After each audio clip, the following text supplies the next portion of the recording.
Guess who's back? It's another episode of Two Drink Minimum. I know it's been about a month since my last episode, but I've been having some computer problems, you could say. But as you can see, up and running now. Everything seems to be working according to how it should be. So, without further ado, let's crack a beer, because this wouldn't be Two Drink Minimum without that. And let's get talking about all the stuff that's been going on in the last little while. I'm not going to bore you with a review of Avengers Infinity War, because that's been done to death all over the interwebs already. So I'm not going to bother with that. I'm also not going to get too in-depth about Deadpool 2. I am, however, going to throw some shade at Han Solo, because I saw that one also. So let's start there. I am wearing my Bespin Han jacket anyways. So, Solo, a Star Wars story, as you can tell from the reviews I did of the trailer reactions coming down the pipe. Not hugely not looking forward to it. Just not much in the way of hope for the movie. That being said, after I saw it, despite my railing against Alden Ehrenreich, saying, "Oh my God, this guy doesn't look anything like Han Solo," he was actually one of the better parts of the movie. Didn't give me the Han Solo vibe, but he did okay with the character enough that I'm not gonna throw him under the bus in regards to the quality of the film. The writing, although it was Lawrence Kasdan with his son, didn't really feel, well, it felt Star Warsy. I don't think there was a point to this movie being made. Like I said before, no one really cares about a Han Solo origin story, and them just kind of like shoehorning it into the franchise seems a bit weird. Started off, again, they don't really tell time frame as to when this all happens, but it starts off with younger Han, basically stealing speeders and working for this what is her name, Lady Proxima or something, who ends up being a goddamn centipede, which, like, come on, like, we're in 2018 now. I mean, these effects were just pretty piss poor for a lot of the alien creatures. So basically he escapes from the clutches of, like, it's like someone referred to it as Oliver Twist in outer space, which is kind of what it is. This Lady Proxima is basically rounding up all the runaways and the homeless kids and making them do all of her dirty work for her. So he escapes, and then he goes with Amelia Clark, and they're trying to escape Corellia, and they get split up, and she gets left behind, and then he's like, well, let's join the Empire. So he goes and signs up for the Empire, gets deployed to this planet called Mimban, where he is a stormtrooper. You've seen probably the outfits for the stormtrooper that he was dressed up as, basically helmet with like a gas mask. So when they're both put on together, it looks kind of like a stormtrooper helmet. And then like a cape and some gray sort of combat fatigues. But he basically runs into Beckett, Woody Harrelson's character during this time, who is trying to steal some tech from the Empire. Winds up joining up with him. Along the way, meets Chewbacca. He gets thrown into a jail cell, and because he's accused of being a deserter or something like that. Meets Chewbacca. They escape and join up with Beckett's crew, and are off to heist some hyperspace fuel called coaxium, I think it is. Let me look it up. Another one of those like unobtainiums from Avatar, or transformium from fucking Transformers movie. So yeah, so they make this big heist. That's in the movie trailer, where the train's got all the stuff on there, and fuck it, I'm not looking it up. I think it's coaxium. You can correct me in the comments if you want to. But so they try to steal the coaxium, and it all goes wrong. The ship with all the coaxium crashes, and they've basically got nothing to show for it. There's this other group of bandits called the Cloud Riders, who show up and try and steal it as well, and there's a kind of a little mini battle there. let's see. Val, Tandy Newton's character, dies during the fight. Zero character development there. Rio, the alien pilot, voiced by Jon Favreau, also dies during this heist, leaving just Woody, Kira, Han, and Chewie left. So they got to go back and explain to Dryden Voss, who's played by Paul Bettany, where their stash went. And they come up with this crazy idea that they're going to fake him out and bring him fake coaxium, and basically try and fought it off as the real thing. That doesn't work. So, I don't know. The whole fucking story was kind of a mess, guys, honestly. All over the place. Really not much. That's the other problem. There was no sense of danger at any point during the movie, because you knew right off the bat that whoever's in the New Hope, Empire, Jedi, Force Awakens, Last Jedi lives. Everyone else dies, basically, is the way it works. Beckett dies. Han does shoot first for the first time in a while. So he dies. Kira ends up... Dryden Voss dies. Kira ends up taking over Dryden Voss's position, which is the big, spoiler alert, cameo that pops up in the movie where Darth Maul appears. He's basically running the Crimson Dawn, which is the name of the criminal organization that Kira is involved with. And basically he shows up in hologram form near the end of the movie with robot legs and says, hey, yeah, meet me on Dathomir. I'm looking forward to working with you. The problem with this is that the average moviegoer, the last time they saw Darth Maul, he was getting chopped in half by Ewan McGregor in Phantom Menace Episode 1 and fell down a pit and was dead. Probably not a lot of the average moviegoers have seen like Rebels or Clone Wars or read any of the comics where Darth Maul has been resurrected with a robotic bottom half. It was cool though. They did get Ray Park to play Darth Maul, and Sam Witwer, who does the voice in the Rebels cartoon, did the voice of Darth Maul for the little short scene he was in. The movie ends with Han winning the Falcon from Lando during a Savak game. He plays another game of Savak against him earlier, and Lando cheats and basically keeps the Falcon. And then Han one-ups him at the end of the film and steals his trick card up his sleeve, kind of thing, and therefore wins the Falcon. And it ends with him and Chewie in the Falcon, headed for Tatooine, because Beckett had this big deal he was going to go look into where he was... Oh, hello, Chewie. You heard your name. Beckett was going to meet a big crime lord on Tatooine for a job. So that's where it ends, is they jump in the Falcon and they're going to take off and go meet him. The Kessel Run was also shown in the movie.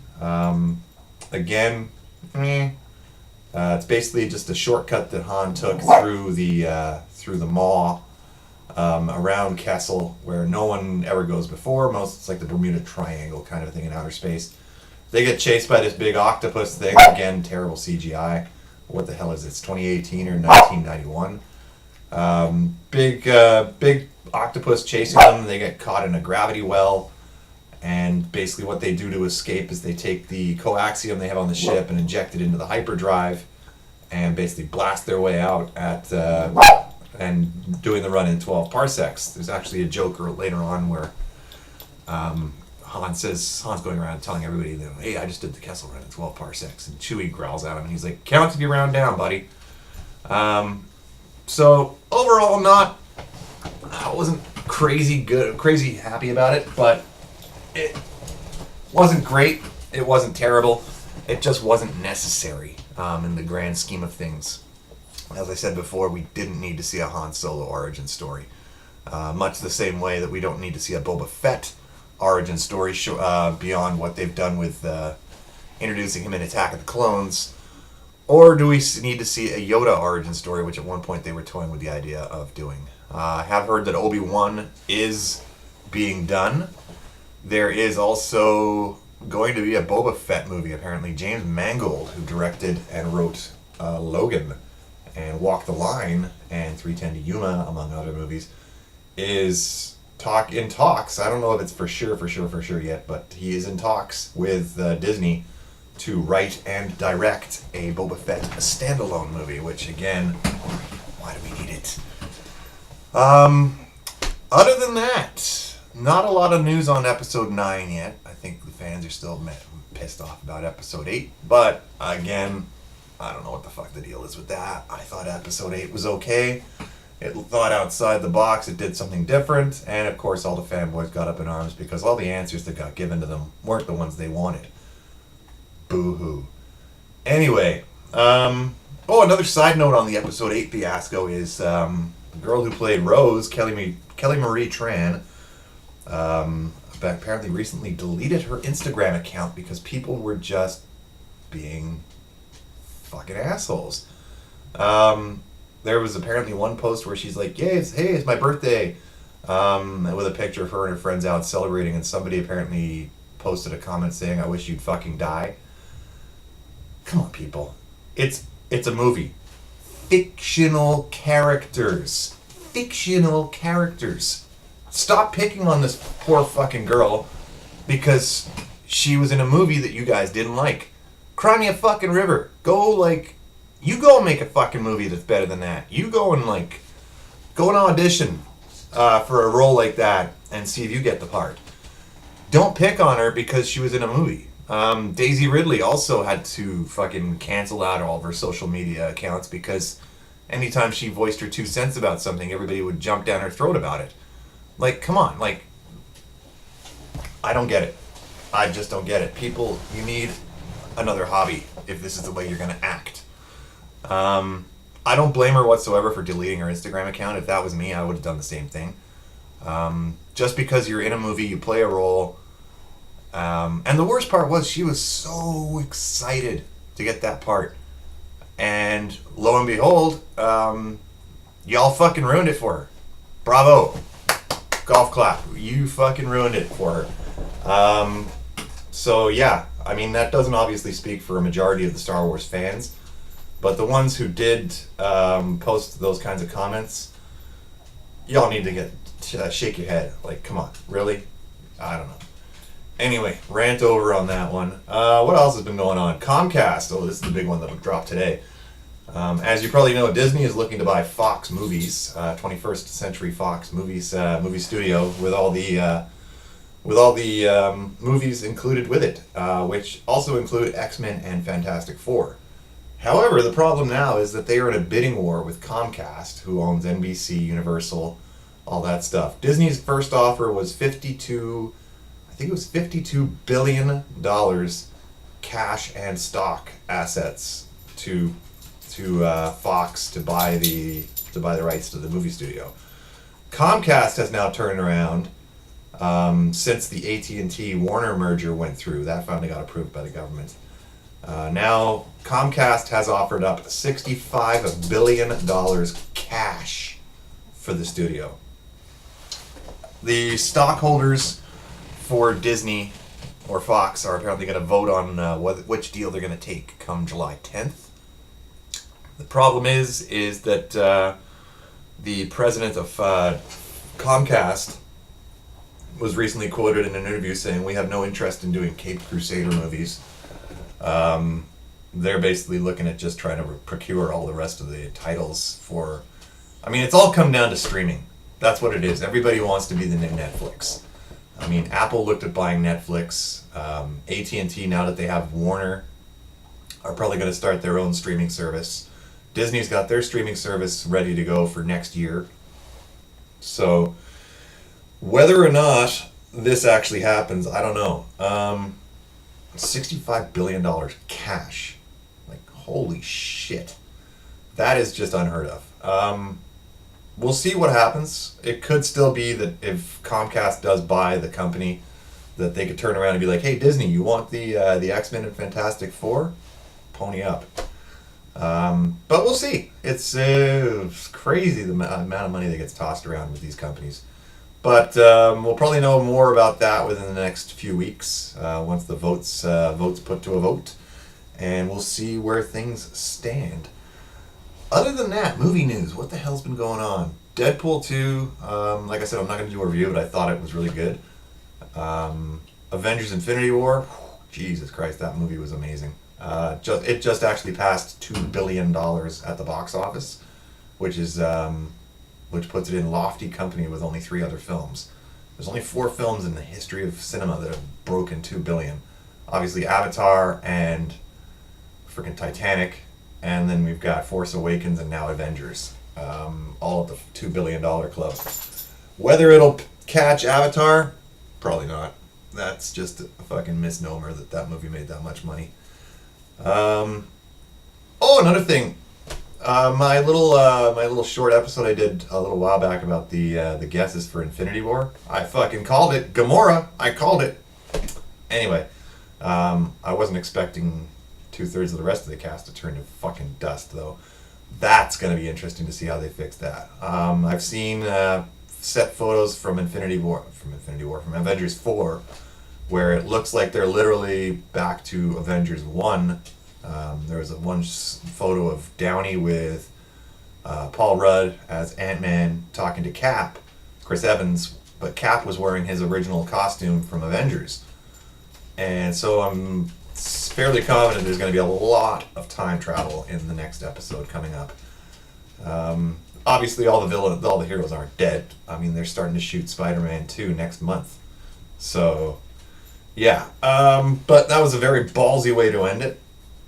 I really didn't think they'd go full on like that. But, hey, more props to them for that. The Russo brothers know how to make a movie. Speaking of Avengers, there was an article I read also where some guy's gone to see it 45 times in the theaters. 45. And it's almost a 3-hour movie. Like, that's dedication. I don't even think I could do it. I think the most I've ever seen a movie in the theaters was the original Batman movie in 1989, and I went fucking crazy for that and saw it, I think, over the course of the summer 16 times. So that was pretty much my record. Hi, Chewie.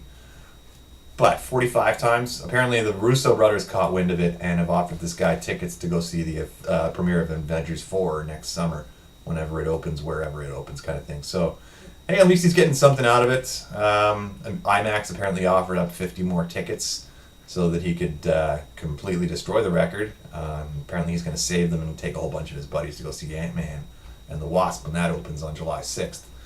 So, yeah. Should be Avengers 4 should be something. We gotta wait till next year, of course, but whatever. What else is in the news? Wonder Woman sequel has started shooting, and for some ungodly unknown reason, Chris Pine is in it. Didn't he blow himself up in a plane at the end of the first movie? And what's even weirder is that he doesn't look like he's aged a day. Apparently it's not a flashback scene or a vision or a dream sequence or something. He's legit going to be in the movie as Steve Trevor, aged approximately probably, I don't know, 30s. So yeah, wow, I don't know. We'll see how that goes. But yeah, what else has been going on? They did the E3 conference for all the new video games coming out. Showed off Anthem, which everybody's really excited about, Battlefield 5, FIFA 19, which is going to include the UEFA World Cup. They've added on a new add-on for FIFA 18 where you can update and do the World Cup in there too. Obviously World Cup fever right now going on. Oh, I know what I was going to talk about. I saw the new Jurassic Park movie. Yeah, I know it's not out till the 22nd. My thoughts. First half, not bad.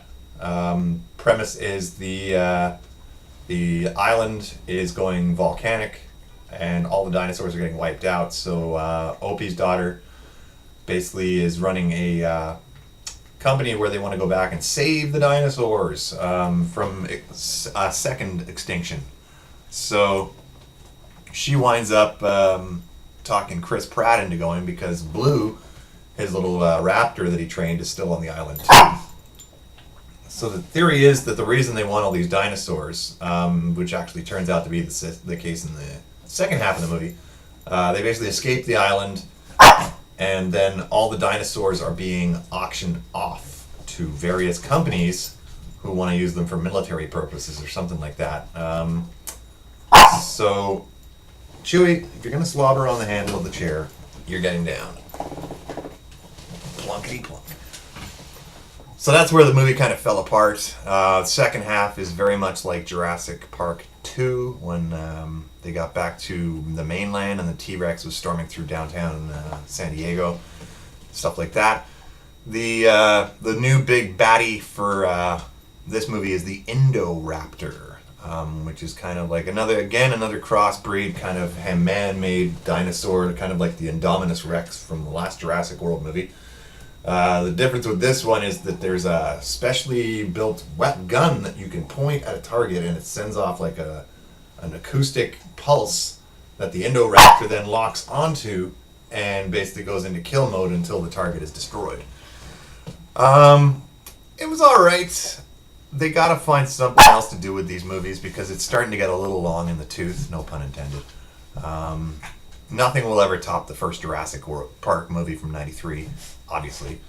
But, it wasn't terrible. The effects were pretty good, but I really just don't see the point to it all. And by the end of it, it's basically all the dinosaurs have escaped, and it is now literally a Jurassic World we live in.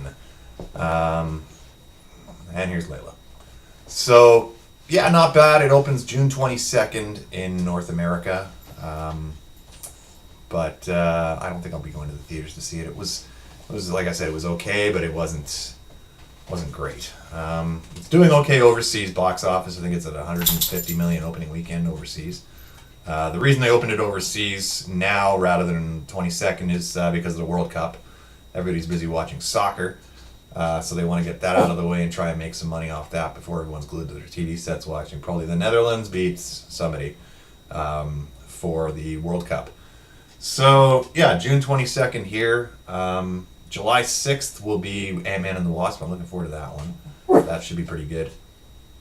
And then we don't have another comic book movie until December is Aquaman. We'll see how that goes. Apparently they got a Cine Europe thing going on right now over in Europe, obviously. Duh.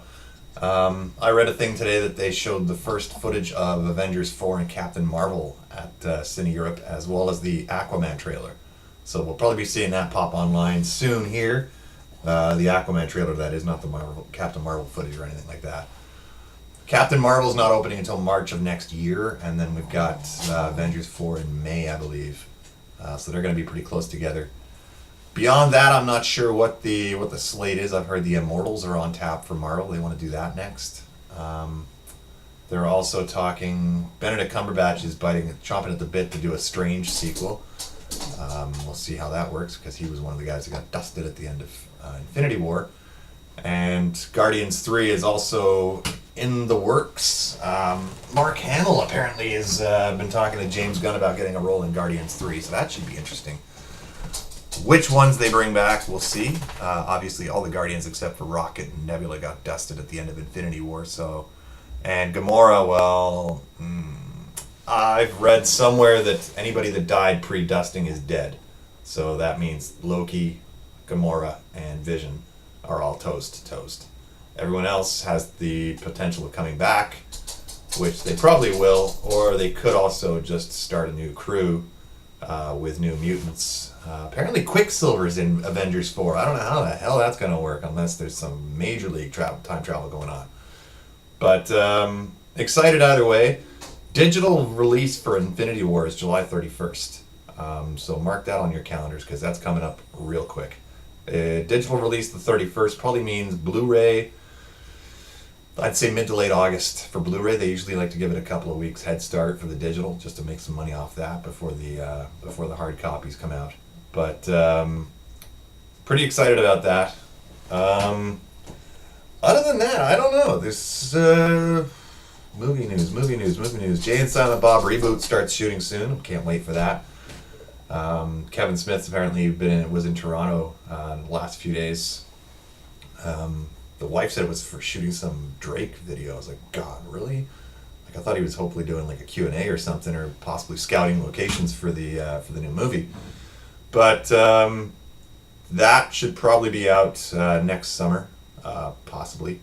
If they shoot now, it's low budget, obviously. But looking forward to it. I loved Jay and Silent Bob Strike Back. Hilarious movie. I still, as you can see from before there, I still use quotes from that movie in my everyday life. So, other than that, I don't know. I'm off the next couple days still, so I might do another episode maybe Saturday. I wanted to get this one done now just because it's been a while since I've done one. Obviously, with the computer not working, I haven't had a chance. I was thinking of doing Facebook live streams, but that's a limit.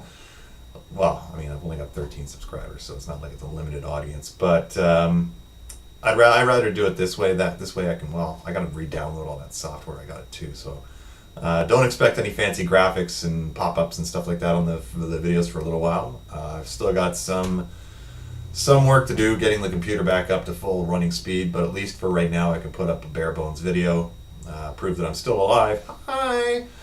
And kind of go from there, sort of thing.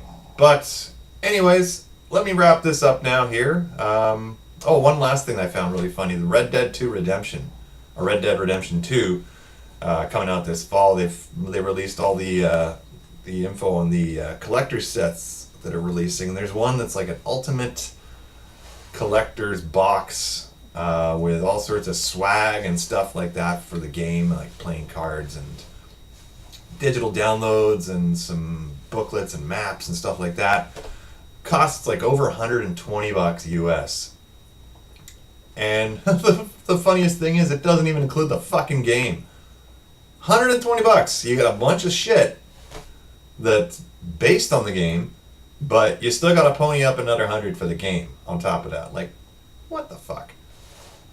Anyway, so let me wrap this one up here. Let me get this uploaded. Like I said, I'll probably do another video during the weekend at some point. But yeah, until next time, this is Dave. It's 2 Drink Minimum, somewhere in Ontario.